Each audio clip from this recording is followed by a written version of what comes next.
je rappelais en tout cas l'origine du réseau Habitat et Francophonie, donc un réseau qui a été donc fondé, créé en 1987, donc sous l'impulsion bien sûr de 3 ministères. On avait 3 ministères derrière, notamment l'industrie, la coopération et l'équipement. Et donc l'idée c'était de former un réseau donc, qui fédère les acteurs, en tout cas du logement, donc de créer et de porter des projets de coopération et bien évidemment de partager des expériences. Voilà, donc à ce jour, on compte à peu près 57 acteurs, en tout cas membres du réseau. On couvre une zone géographique assez importante. On a quand même 13 pays francophones qui sont dans le réseau, donc ce n'est pas rien. Donc je vais donc avoir l'honneur d'animer cette table ronde numéro 2, dont l'intitulé également est, en tout cas, les leviers innovants pour répondre en tout cas à ce besoin de logement. Les collectivités locales qui fait un travail de plaidoyer sur la scène internationale pour que les collectivités locales soient reconnues comme de véritables acteurs du développement. Et donc c'est de ce point de vue-là que je m'exprime, et je voudrais dire des choses sur la question du logement en rapport avec les collectivités locales. Donc on est un peu loin de ce qui a été développé dans la première table ronde, qui était pratique, technique, etc. Je suis plus sur des aspects peut-être qui paraîtront un peu plus fumeux, mais sociaux, institutionnels, politiques. Je pense que c'est l'objet de cette deuxième table ronde. Donc je voudrais souligner le rôle des collectivités locales dans la question du logement. Quand je dis ça, je ne méconnais absolument pas le rôle que doivent jouer les États dans cette question. Il me semble que la mise en place de politiques publiques à l'échelle nationale est une dimension absolument clé si l'on veut faire avancer cette problématique. Et ça fonctionne partout. Donc le rôle de l'État est fondamental dans la question du logement. Il est notamment fondamental pour mettre en place un environnement favorable à la fois la production de logements, mais aussi à l'accès au logement. Il me semble que la question de l'accès au logement et l'accompagnement de l'accès au logement, parce que des logements sont produits, et que l'accompagnement de l'accès au logement est une question clé. Et que les États ont un rôle fondamental à jouer pour créer un environnement politique et institutionnel favorable à l'accès au logement du plus grand nombre. Cela dit, une fois qu'on a rappelé le rôle des États, il me semble que les réponses aussi qui doivent être apportées doivent être ancrées sur des territoires. On parle de villes, on parle du logement pour une ville durable. Les villes, c'est des espaces qui sont ancrés sur des territoires. Et donc, il me semble que les villes et les collectivités locales sont directement concernées par cette question du logement, et qu'elles doivent avoir un pouvoir d'action qui n'est pas forcément, qui n'existe pas forcément aujourd'hui à la hauteur de ce qui serait nécessaire. Un certain nombre de villes se sont affirmées comme ça sur la scène internationale en revendiquant ce pouvoir d'action sur le logement.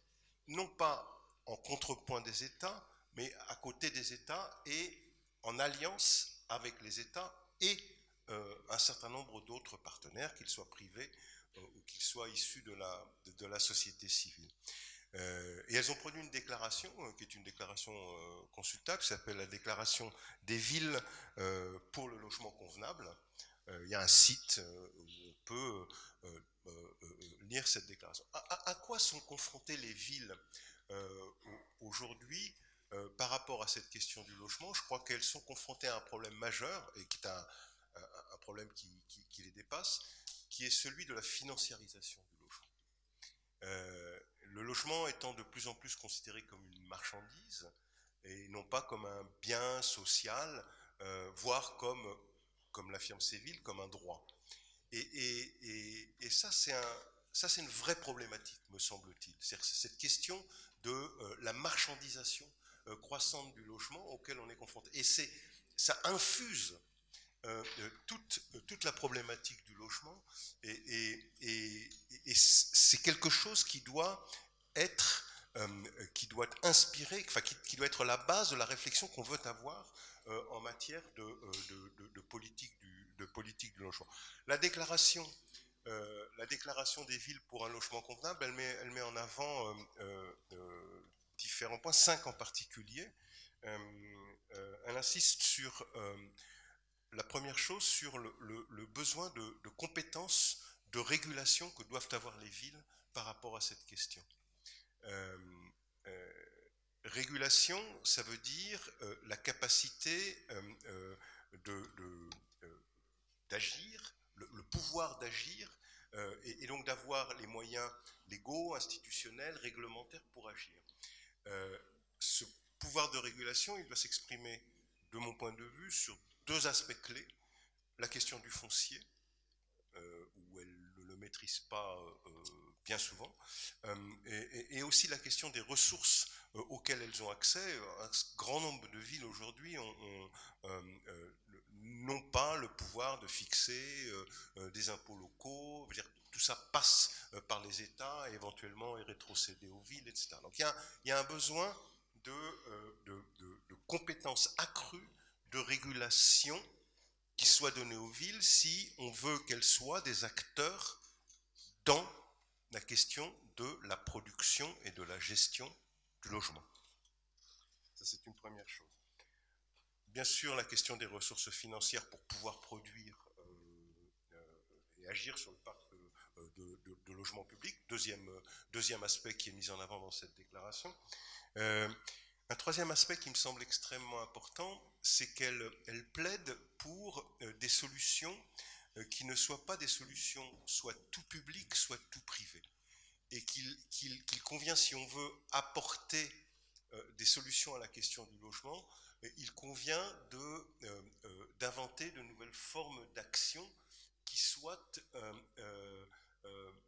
entre du tout public, où c'est l'État ou les pouvoirs publics qui produisent, ou du tout privé, où le logement est laissé aux promoteurs privés. Et là, il y a un espace à investir et que les villes souhaitent particulièrement investir.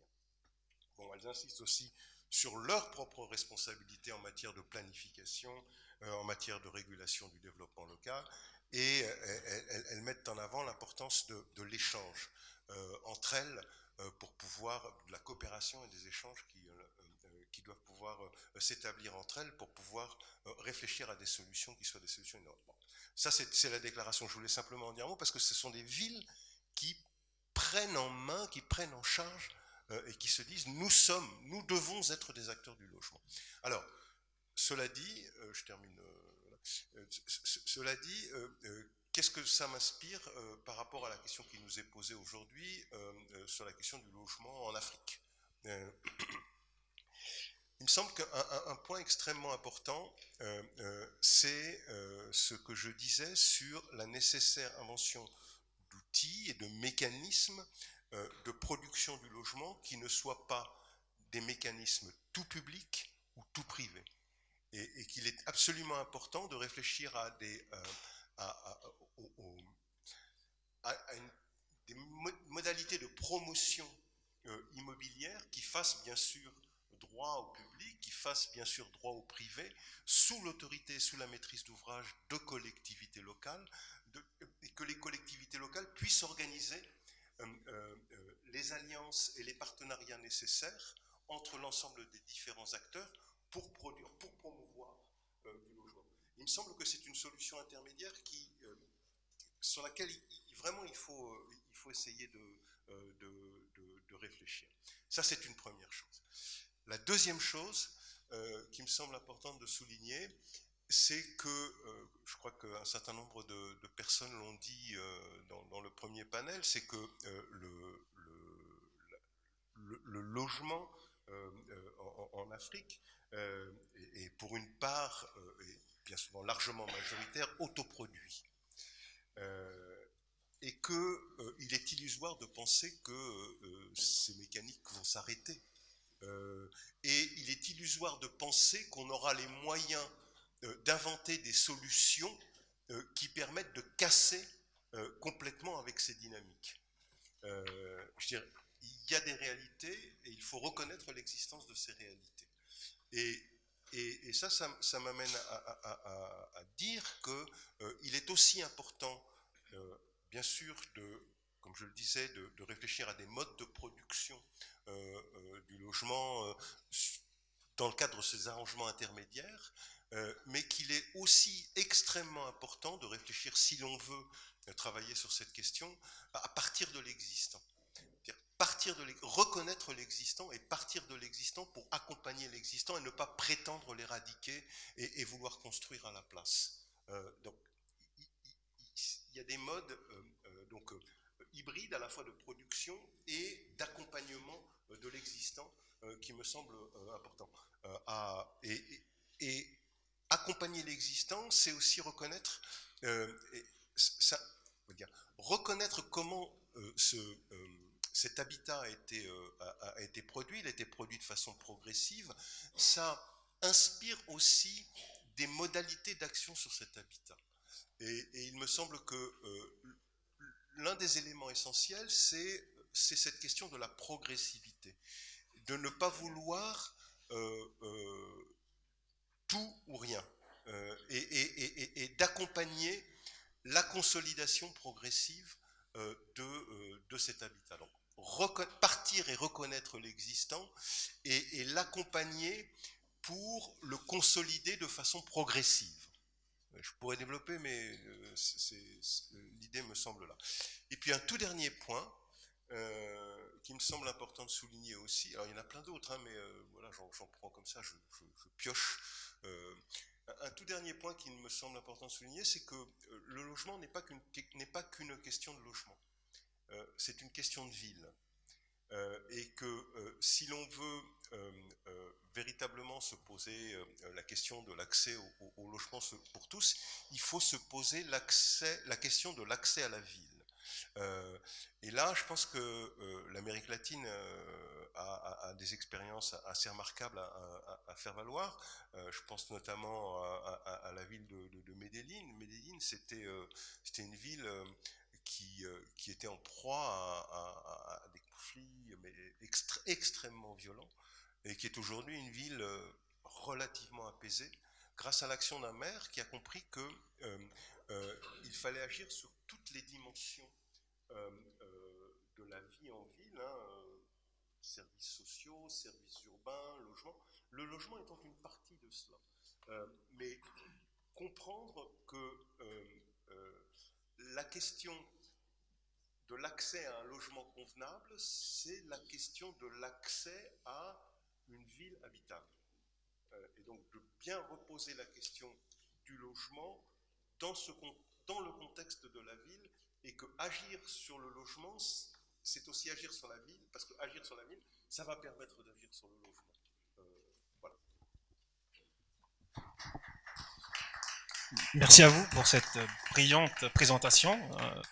En tout cas, la notion de ville, et puis le rôle très important que les villes ont à jouer, est beaucoup revenu dans cette présentation. Donc je vais sans plus tarder passer le micro à notre très cher Mia Tagma, donc qui est directrice générale, bien sûr, de l'Institut Affordable Housing Institute.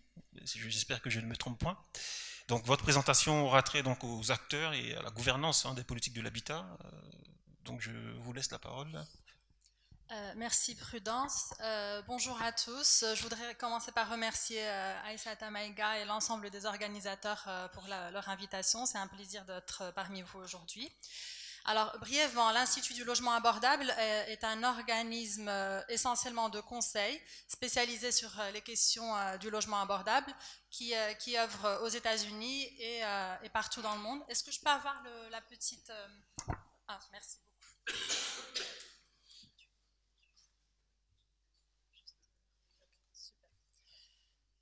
Donc, aux États-Unis et partout dans le monde, essentiellement dans les pays dits du Sud. Donc, nous faisons essentiellement du conseil, mais nous travaillons également comme organisme de recherche. Nous intervenons dans des programmes d'éducation, essentiellement dans des programmes de master exécutif.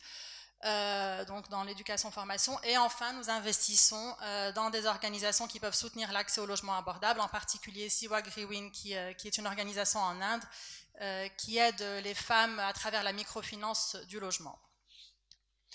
AHI analyse les écosystèmes du logement à travers une chaîne de valeur, une double chaîne de valeur du logement, avec un côté offre et un côté demande.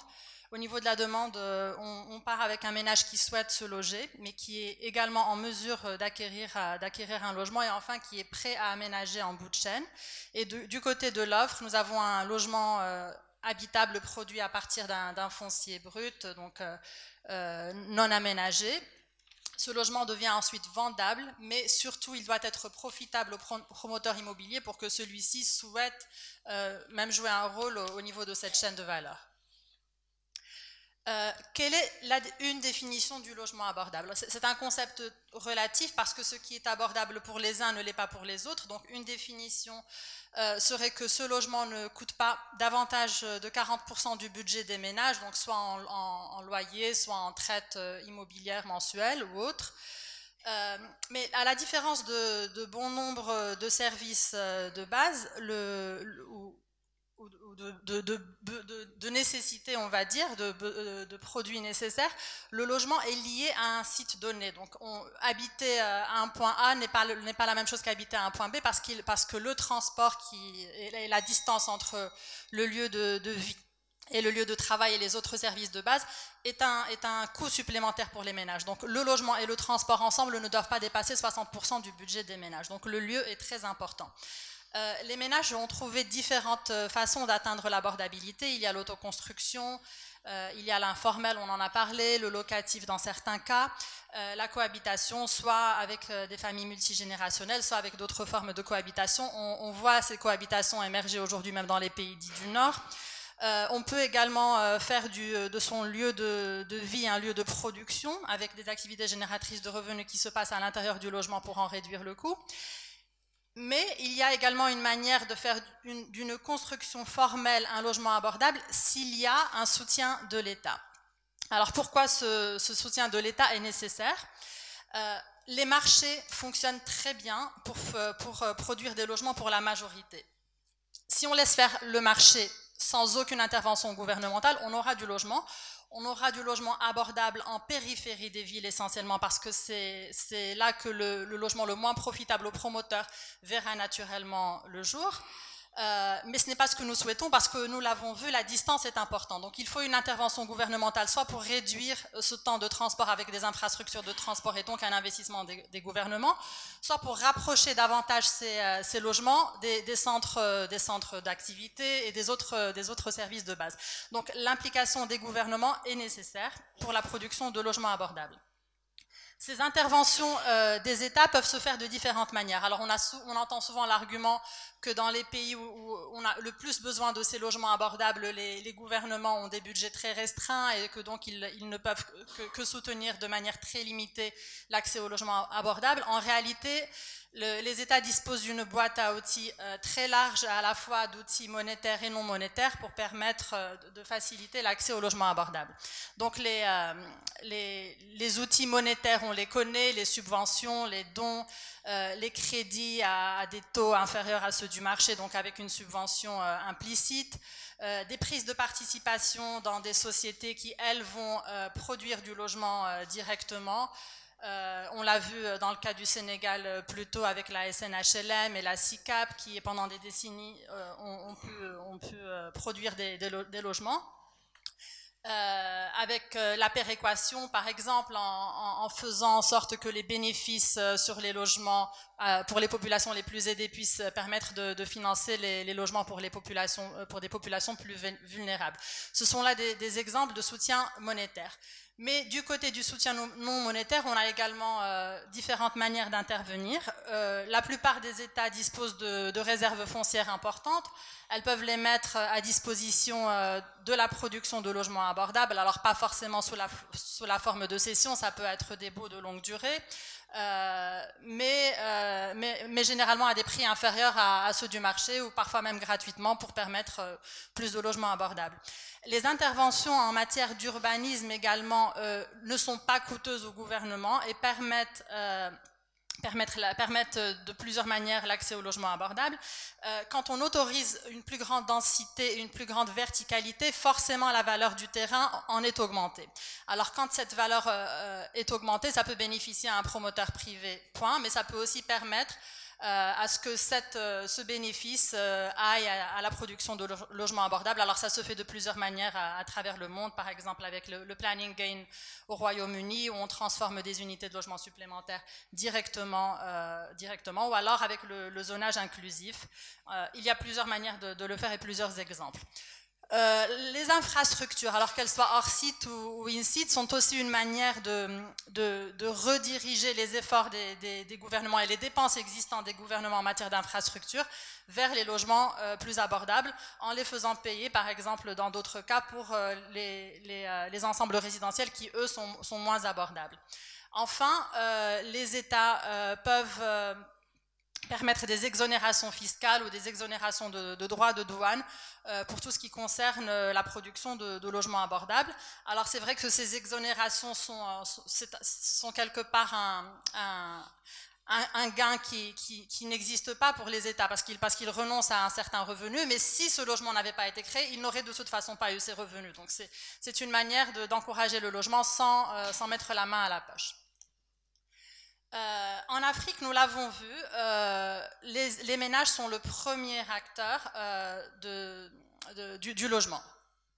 Parce qu'ils sont les premiers à produire leur logement. Donc au Sénégal, par exemple, c'est plus de 70% de la production de logement qui est faite par les ménages. Alors, quand je parle d'autoconstruction, j'inclus également l'autopromotion. C'est plus un terme parapluie qui englobe les deux. Je ne différencie pas entre les deux.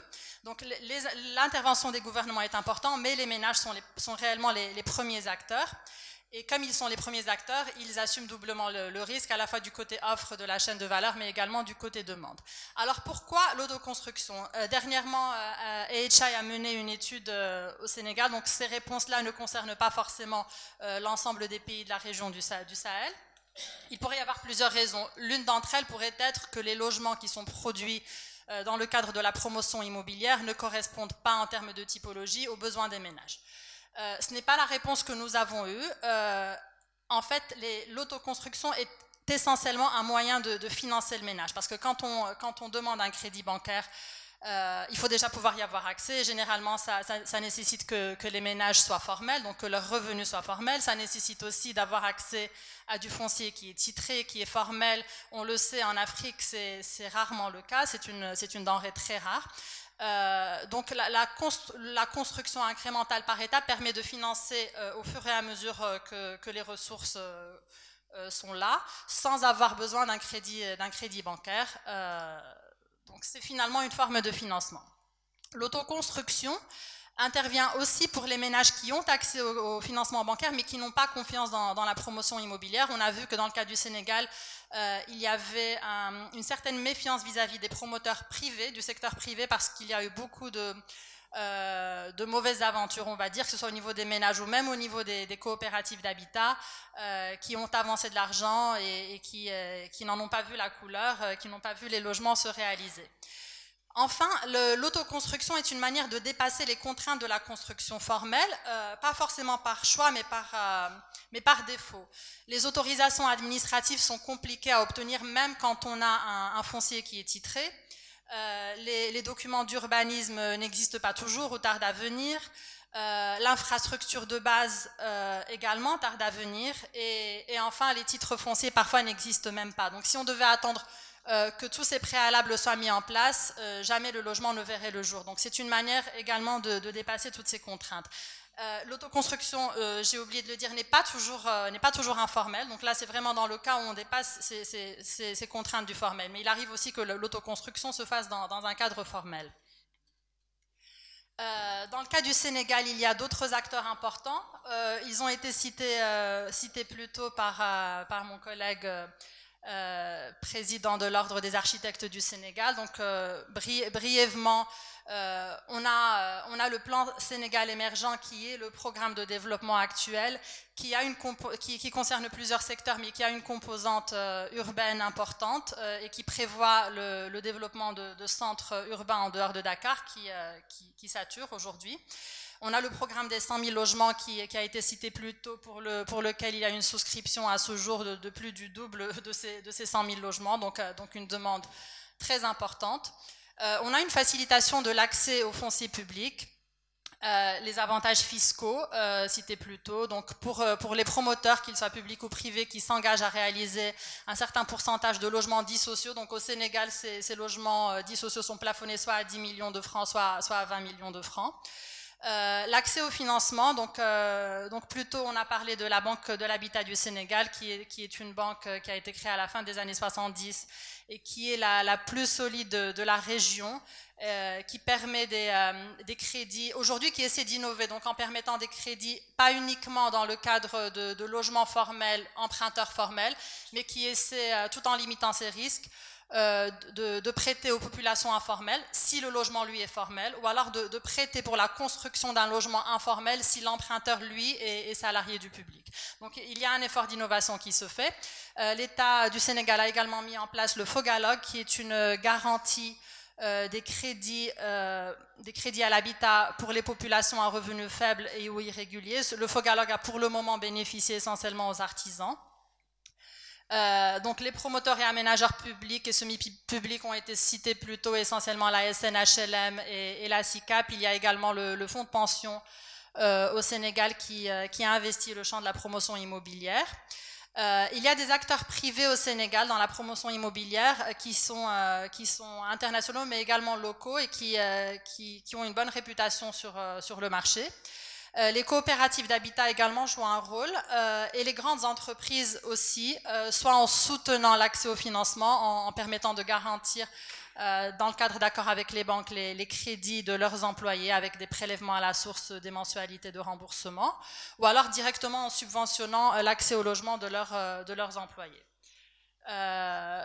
Voilà. Donc, pour résumer sur le cas du Sénégal, on a une grande implication de l'État, une prise de conscience, une conscience en tout cas depuis quelques années par rapport aux problématiques de l'accès au logement abordable. Il y a un système de financement et de financement de l'habitat qui est l'un des plus développés de la région. Il y a également des défis qui subsistent, en particulier l'infrastructure et les infrastructures de base. Aujourd'hui, les projets qui se font en banlieue de Dakar, même les grands projets, ne se font pas avec toute l'infrastructure nécessaire. L'assainissement en particulier fait souvent défaut. On a plutôt recours à des fosses septiques pour pallier au manque d'infrastructure. Il y a des efforts à faire toujours au niveau du foncier et de la formalisation des titres. Mais le Sénégal, comme beaucoup de pays de la région, présente d'énormes opportunités. Et les opportunités concernent essentiellement l'innovation. On l'a vu au niveau des outils de financement, il y a beaucoup de choses à faire pour s'adapter davantage à la nature du marché. On va l'appeler, vous avez parlé de financiarisation, mais c'est aussi ce que c'est, à la nature du marché. Dans l'habitat traditionnel, on a une mutualisation des ressources pour pouvoir vivre tous ensemble dans un habitat collectif ou dans un habitat semi-individuel, semi-collectif. Les systèmes de financement dits modernes ne tiennent pas compte de cela. On a un financement qui est donné à un emprunteur, éventuellement à un couple, mais on ne tient pas compte de l'ensemble des revenus d'un foyer au sens large. Donc il y a peut-être de l'innovation à faire de ce côté-là. Il y a de l'innovation au niveau des techniques de construction, au niveau des matériaux de construction, et parfois même ce n'est pas de l'innovation, c'est simplement utiliser l'existant et le valoriser davantage. Il y a des efforts à faire en termes d'éducation et de transmission de savoir-faire ancestraux qui ont tendance à disparaître faute de formation. Et c'est une des perditions qui malheureusement... en fait, ce sont des savoir-faire qui ont toute leur place aujourd'hui avec les problématiques de durabilité que nous connaissons. Il y a une grande place pour les pouvoirs publics, par rapport à ce qui a été vu plus tôt, mais également par rapport au soutien du tissu productif qui souhaiterait investir davantage dans ces techniques innovantes, que ce soit au niveau des matériaux, au niveau des techniques ou même au niveau des outils de financement. Il y a la commande publique aussi qui joue un rôle et qui pourrait soutenir ces innovations dans ce sens-là. Donc, beaucoup d'opportunités. Les ménages aussi peuvent continuer de jouer un rôle, on l'a vu, ils sont le premier acteur. La consommation et la demande des ménages peut soutenir ces innovations et encore une fois la formation. Je vous remercie.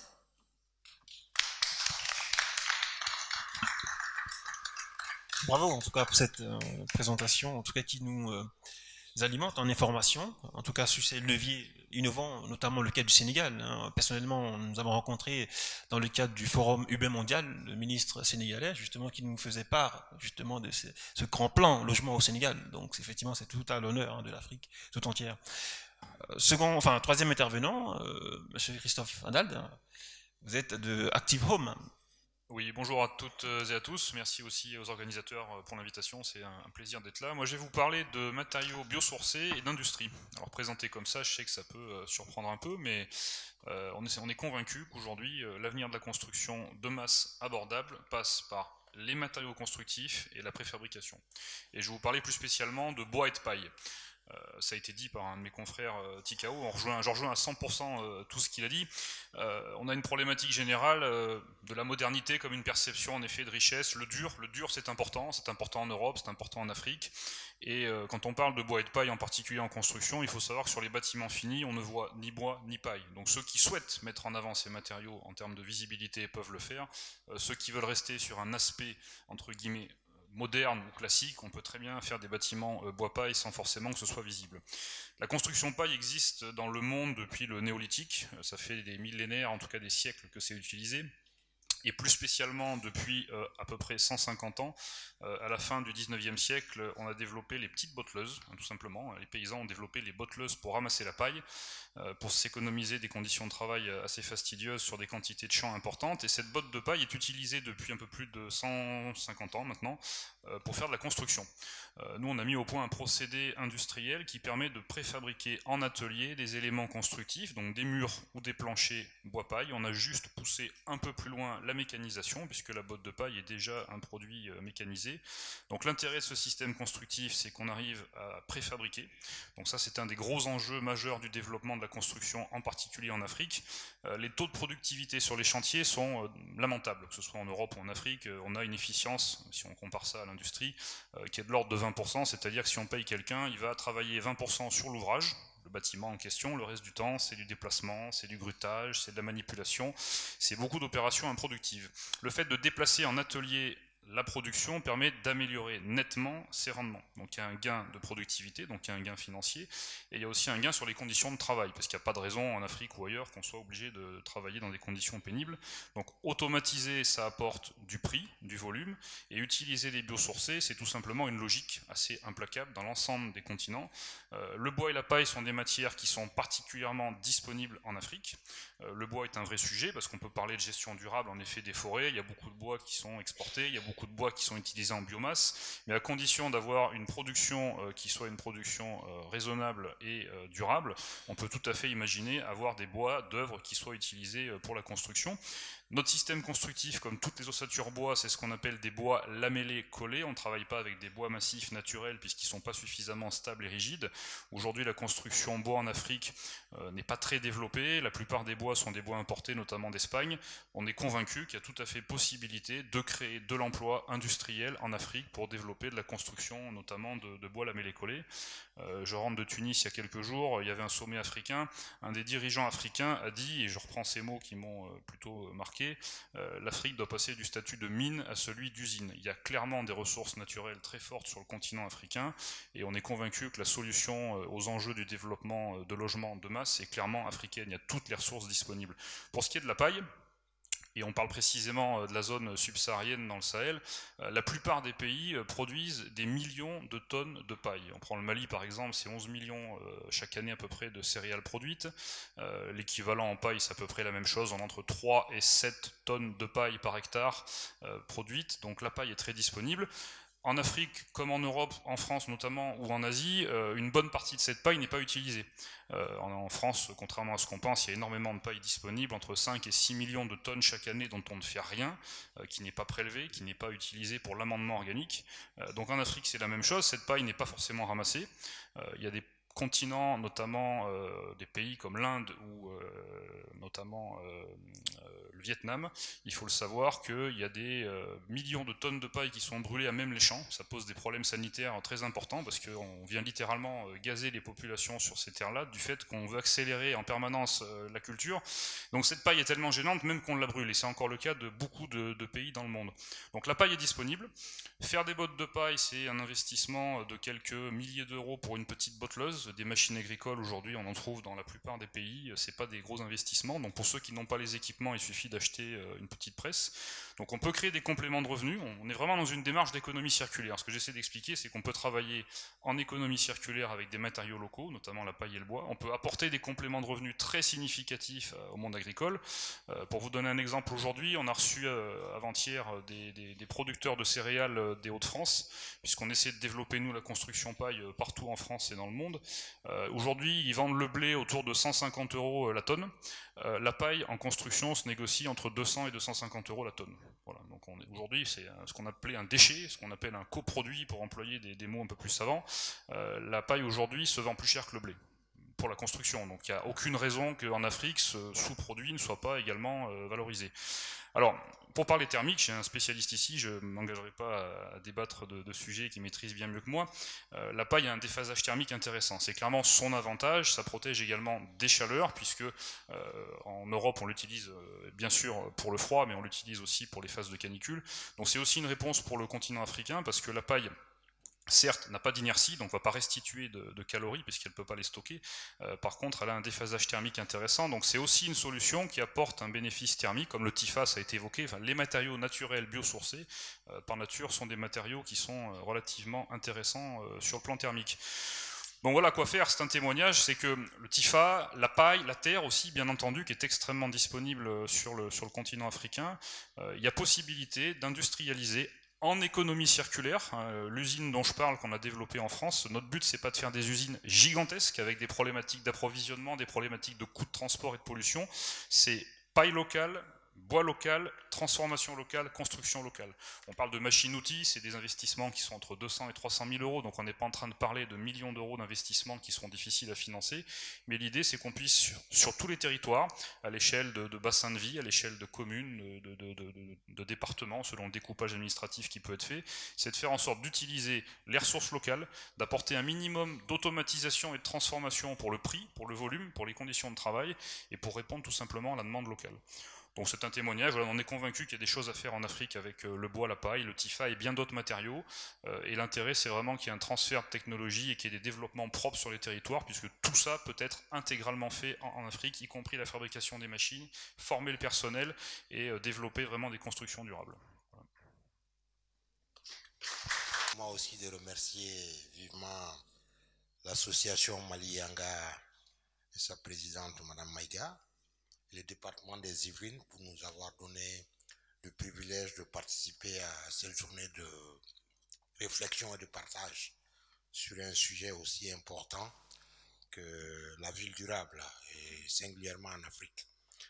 Je pense que le sujet qui me concerne a été largement campé par Madame Mounia dans son intervention, qui a déjà conceptualisé les fondements ou bien les fondamentaux des leviers innovants pour vraiment nous permettre d'accélérer le financement du logement en Afrique. Pour ma part, je vais essayer de faire un rapide survol de l'état des lieux actuel du financement en Afrique, singulièrement dans les pays de la zone UEMOA. Donc, pour ceux qui veulent une visualisation, ça correspond un peu à la bande sahélienne en Afrique. Alors, je ne sais pas trop comment ce truc-là marche. Le vert, ça? Merci. Donc, on constate d'abord que tout le monde est d'accord là-dessus, que nos autorités aujourd'hui font de l'accès au logement une préoccupation majeure, singulièrement pour les populations vulnérables.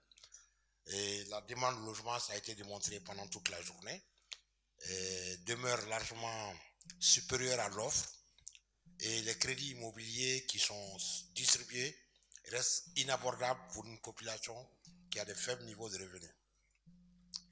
Et l'autopromotion de l'habitat populaire qui a été aussi présentée ici sous différents termes, autoconstruction, autopromotion, reste quant à elle en dehors de tout circuit de financement formel et peut difficilement, hors quelques cas, être prise en compte par les circuits classiques de financement. Mais dans ce cas-là maintenant, quel est l'état actuel du financement de l'habitat en Afrique et plus particulièrement dans le pays du Sahel? Les enjeux du financement du logement, je laisse passer tout ce qui concerne les statistiques qui ont été largement développées ce matin sur l'urbanisation et la démographie en Afrique d'ici 2050. Et pour constater justement en termes d'enjeux que de nouvelles modalités d'intervention voient le jour aujourd'hui et ouvrent de nouvelles perspectives. Mais il faut d'abord tirer le bilan de ces initiatives-là et voir qui en a bénéficié pour pouvoir identifier les problèmes et contraintes à résoudre. Pour ce faire, je vais faire balayer un peu ce que j'ai appelé panorama du financement du logement en Afrique subsaharienne. Et vous rappelez que les prévisions en matière d'évolution dressent une tendance forte à l'urbanisation et dans les 20 prochaines années, la population du continent dépassera celle cumulée de l'Europe et des Amériques. Donc, pour faire face à ces contraintes, les pays d'Afrique subsaharienne, le secteur du logement a toujours mérité une attention particulière des autorités. On l'a dit à tantôt, le logement formel ne répondant pas aux enjeux du logement de masse pour loger le plus grand nombre, nos États ont entrepris des politiques volontaristes pour favoriser l'accessibilité des populations à un logement décent. Ainsi, dès le lendemain des indépendances, on a constaté un investissement public dans le secteur du logement à travers ce qu'on a appelé les sociétés publiques de construction et de gestion des cités immobilières. Donc, selon les pays, cette politique a permis de réaliser des parcs de logements, mais principalement dans les centres urbains et en direction des populations de classes de fonctionnaires. C'est les exemples qui ont été cités ce matin, notamment SICAP ou SEN HLM au Sénégal, SICOGI en Côte d'Ivoire, la CIMA au Mali et j'en passe. Donc, c'était des sociétés publiques qui devaient réaliser ce qui correspond dans le système français aux bailleurs sociaux. Mais la demande a continué à grimper et donc l'autoconstruction qui était le mode traditionnel d'accès au logement ne parvenait plus à suivre. Donc le système bancaire a été encouragé par nos États à prendre le relais et à contribuer au financement du logement. Et on a aussi, pendant le même temps, pour adresser l'offre, essayé de créer une filière de promotion indépendante et essayer de l'encourager et de la structurer pour améliorer l'offre de logement au profit des populations. Et c'est dans ce sens, par exemple, que presque tous nos pays se sont mis à créer des banques dédiées au financement du secteur du logement pour soutenir le financement de ce logement-là à travers le financement des promoteurs immobiliers qui ont donc pris ce marché en main. Donc, petit à petit, les États se sont fortement investis. Mais ce qu'il faut constater, c'est que le cas de la Banque de l'Habitat du Sénégal, qui a été signalé notamment par Mounia, est le seul exemple viable dans la sous-région en termes de Banque de l'Habitat. Tous les autres pays ont essayé la formule Banque de l'Habitat, y compris avec l'assistance technique de la Banque de l'Habitat du Sénégal, mais le résultat est que toutes ces banques ont pratiquement déposé le bilan ou ont fait l'objet de restructuration pour des raisons et d'autres. Bon, je croyais que la Banque de l'Habitat du Sénégal allait pouvoir être présente pour nous donner leur secret de fabrication, mais malheureusement, ce sera certainement pour une prochaine fois.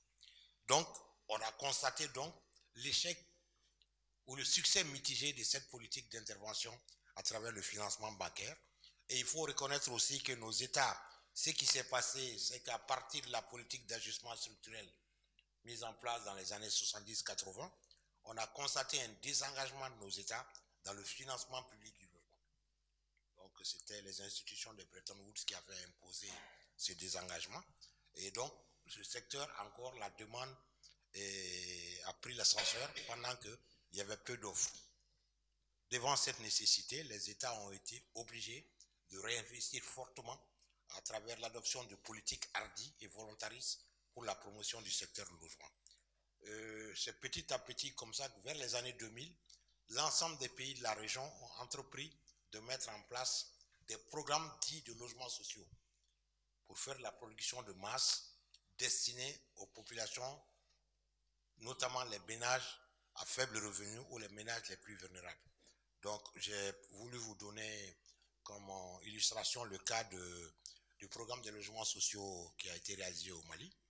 Donc là, depuis le 2002, le gouvernement a initié un programme de logement et visant les ménages à faible revenu ou intermédiaire avec des modes de financement différents, basés d'une part sur les programmes gouvernementaux financés intégralement sur le budget national et parfois avec l'appui de certains partenaires techniques et financiers, ou alors, dans un deuxième temps, en mettant en œuvre un système qu'on a appelé le PPP, les partenariats publics-privés, où l'État met à disposition du foncier, réalise les VRD et demande aux promoteurs immobiliers privés de rechercher le financement pour venir réaliser les maisons sur la base de plans préétablis par l'administration avec des coûts encadrés par l'administration. Mais dans ce cas-là, l'État demeurait unique acquéreur de l'ensemble du parc de logements réalisé par ses promoteurs. Donc c'est encore sur les ressources publiques que ces logements sont achetés. Donc on a, à travers cette technique, réalisé plus de 10 000 logements entre 2002 et 2015. Et ensuite, ce qui se passe, c'est que l'État, à travers une de ses structures, un de ses démembrements, récupère l'ensemble de ces maisons et les partage en forme de location-vente sur une durée de 25 ans, mais sans taux d'intérêt, au profit des populations, selon des critères d'attribution qui sont déjà déterminés par l'État, mais qui concernent l'ensemble des couches sociales, salariés, non salariés, maliens de l'extérieur, etc., etc. Et ceci a permis donc de réaliser quelque chose, mais le financement demeure d'actualité parce que qu'est-ce qu'on a constaté, c'est que ce programme a montré vite ses limites parce que ça pèse essentiellement sur les ressources publiques et compte tenu de l'ensemble des priorités que nos États connaissent, singulièrement le Mali qui est engagé dans un problème sécuritaire qui absorbe pratiquement l'ensemble des ressources publiques, il était difficile de continuer à soutenir de tels programmes. Donc, ça veut dire que malgré donc cet effort de l'État, le financement du logement abordable demeure encore d'actualité. Il y a un certain nombre de problèmes urgents sur lesquels nos États sont interpellés pour trouver les solutions. C'est l'accessibilité des ménages, c'est la viabilité des institutions financières elles-mêmes pour pouvoir accompagner le financement de ce logement. Et enfin, c'est la mobilisation et l'allocation des ressources financières pouvant permettre une croissance soutenue du secteur. Donc, comme je disais, l'ensemble des pays de la sous-région s'est investi dans ce programme d'investissement public, mais pour essayer de prendre en charge la forte demande. Mais globalement, toutes ces politiques ont montré leurs limites à cause des difficultés structurelles. Donc, des solutions tentent encore à rechercher pour adresser ce problème-là. Maintenant, quelles sont les difficultés pratiques liées au financement? On a rappelé aujourd'hui que la problématique du financement renferme toute la dialectique du financement et du développement social et économique. Toute stratégie de financement doit prendre en compte une meilleure implication du système financier dans la participation directe au financement du logement. L'État seul ne peut pas, c'est vraiment de la compétence et du rôle du système financier, c'est un problème économique, d'adresser une solution à ce problème économique-là. Donc, deux préoccupations majeures nous semblent retenir notre attention. C'est l'adoption et le renforcement des dispositions capables de réduire le coût du crédit distribué par ces institutions de crédit et les adapter aux capacités économiques des populations. Et c'est la maîtrise des coûts de réalisation de logements. L'environnement économique de nos pays présente des atouts, mais face à ces atouts aussi, il existe des contraintes qu'il est nécessaire d'entreprendre des actions appropriées pour aplanir. Au nombre des atouts, il y a l'importance du besoin, c'est la forte demande, qui se traduit par l'accroissement démographique ou l'accroissement démographique qui interagit et met en œuvre cette forte demande. Il y a une réelle volonté et un engagement des pouvoirs publics. Il y a la disponibilité du système financier à trouver des solutions. Mais face à ces atouts, il existe aussi des contraintes. On l'a dit, c'est la faiblesse du niveau général des revenus des populations et la solvabilité des ménages. C'est la difficulté d'insertion même sur le marché du travail pour pouvoir faire face à des échéances longues, parce que c'est des prêts de 10, 15, 20 ans. C'est l'importance du poids du secteur informel qui a été décrié toute la matinée. C'est le faible niveau de bancarisation et la faiblesse des capacités d'accès des ménages au crédit bancaire. Les problèmes d'accès compliqués au foncier et de faibles capacités de production et des professionnels du secteur, ce qui a été aussi largement décrié aujourd'hui, où peut-être que des actions de formation et de renforcement de capacités doivent être entrevues rapidement. Le système financier, pour sa part, est confronté à des difficultés propres qui freinent sa capacité. On peut parler du contexte réglementaire et prudentiel. Nous sommes dans un système de banque centrale unique avec des normes baloises. Aujourd'hui, on a migré vers les dispositifs BAL 2, BAL 3 qui sont applicables chez vous ici. Et donc, ça veut dire que nos banques, même si elles ont la volonté, elles sont confrontées à ce problème de respect des normes réglementaires qui ne s'adaptent pas au type de clients qui sont les demandeurs de prêts. Il y a l'insuffisance de ressources longues. Il y a l'absence d'un mécanisme adéquat de refinancement pour les banques. Il y a donc la faiblesse de la capacité d'accès au crédit pour les ménages en général et les conditions de crédit qui font que c'est trop inopérant pour les conditions de vie de nos populations. Et en tout sans compter tout ce qui concerne la fiscalité. Dans certains pays, des droits d'enregistrement du foncier qui sont exorbitants et les droits de réalisation d'hypothèques et de réalisation d'hypothèques. Donc toute une panoplie, une cascade de taxes qui font qu'au finish, les frais accessoires au crédit sont aussi importants que le crédit lui-même. Donc on peut conclure que le contexte économique est favorable au développement du financement de l'habitat, mais il existe des entraves financières importantes liées au dysfonctionnement du système financier, mais aussi des contraintes non financières. On a donc, pour résumer, un rôle prépondérant de l'autofinancement, ça a été dit ce matin, autofinancement, autoconstruction, autopromotion. Il y a le système financier qui contribue, mais de manière vraiment marginale, et c'est le financement public qui domine. Voici un peu la caractéristique du financement du logement.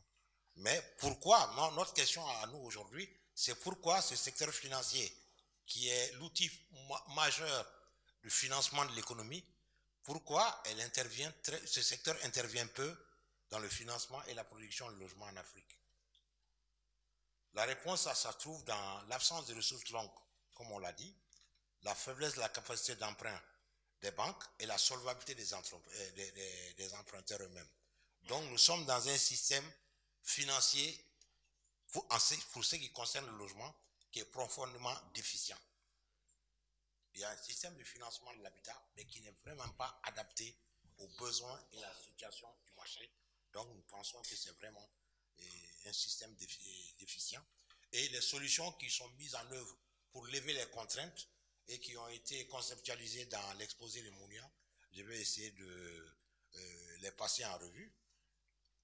Les États donc ont entrepris, pour ce qui concerne le financement du logement, la mise en œuvre de certains instruments pour lever les contraintes. Donc c'est les leviers innovants qui sont de plus en plus utilisés. Et aujourd'hui, de plus en plus, on va vers l'adoption d'un mécanisme de prêt acquéreur pour l'accès du logement et de façon universelle dans nos pays. Donc c'est les banques qu'on met en avant. Et petit à petit, les États se retirent du financement direct qui constitue le réel fardeau sur les ressources publiques. Donc ce mécanisme de logement et de prêt acquéreur est accompagné par l'État à travers des modalités d'encadrement pour réduire autant que faire se peut les contraintes et difficultés évoquées et qui limitent l'accès au financement bancaire. Donc l'État va essayer de mettre en œuvre toute une série de dispositifs pour essayer d'alléger les contraintes auxquelles sont soumises les populations. Des instruments spécifiques sont mis en place ainsi pour la pérennité du mécanisme et rendre soutenables les capacités d'intervention publique. L'État va continuer à intervenir, mais de façon à ce que le coût de cette intervention soit soutenable sur les ressources publiques. Pour l'accès aux ressources longues, on a mis en place, Mounia en a parlé rapidement dans son exposé, au niveau sous-régional, ce qu'on appelle la caisse de refinancement, la caisse régionale de refinancement hypothécaire, qui donc a mis en place un dispositif de collecte de ressources longues qu'elle redistribue aux banques de la sous-région qui sont actionnaires de cette caisse-là. Donc, elle parvient en ce moment à mobiliser des ressources longues et à la mettre à la disposition des banques pour l'activité essentiellement de crédit hypothécaire. L'objectif visé, c'est d'aboutir à la mise en place d'un marché secondaire suffisamment dynamique pour abonder les besoins de ressources à partir du marché local et soulager les États du fardeau du financement direct sur les ressources budgétaires.